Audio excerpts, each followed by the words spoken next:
নেশামুক্ত ভারত গড়ার লক্ষ্যে উদ্যোগ নিয়েছে ভারতীয় জনতা যুবা মোর্চা। এই লক্ষ্যে সংগঠনের তরফে দেশব্যাপী নমো যুবা রানের আয়োজন করা হয়। দেশের 100টি জায়গায় এই কর্মসূচি পালন করা হয়। এতে 10 লক্ষেরও বেশি যুবা অংশগ্রহণ করেন। দেশের অন্যান্য প্রান্তের সঙ্গে ত্রিপুরার আগরতলা শহরেও এই কর্মসূচির আয়োজন করা হয়। রবিবার আগরতলার উজ্জয়ন প্রাসাদের সামনে থেকে এই রান শুরু হয়ে সার্কিট হাউসের গান্ধী মূর্তির পাদদেশে গিয়ে শেষ হয়। এই উপলক্ষে আয়োজিত অনুষ্ঠানে উপস্থিত ছিলেন রাজ্যের মুখ্যমন্ত্রী professor doctor Manik Saha, BJP রাজ্য সভাপতি রাজীব ভট্টাচার্য, ভারতীয় জনতা যুব মোর্চার রাজ্য সভাপতি সুশান্ত দেব সহ বিশিষ্টজনেরা। এই কর্মসূচিতে যুব সম্প্রদায়ের অংশগ্রহণ ছিল চোখে পড়ার মতো।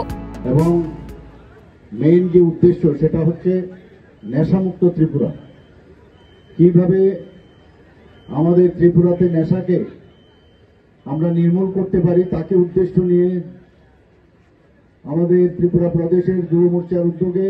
প্রসঙ্গত, প্রধানমন্ত্রীর জন্মদিনকে সামনে রেখে গত 17 সেপ্টেম্বর থেকে শুরু হচ্ছে এই কর্মসূচি, চলবে 2 অক্টোবর পর্যন্ত। ভারতীয় জনতা যুবা মোর্চার এই উদ্যোগকে সাধুবাদ জানাচ্ছেন সকলেই। দেবাশিস বোসের রিপোর্ট, ক্যালকাটা নিউজ।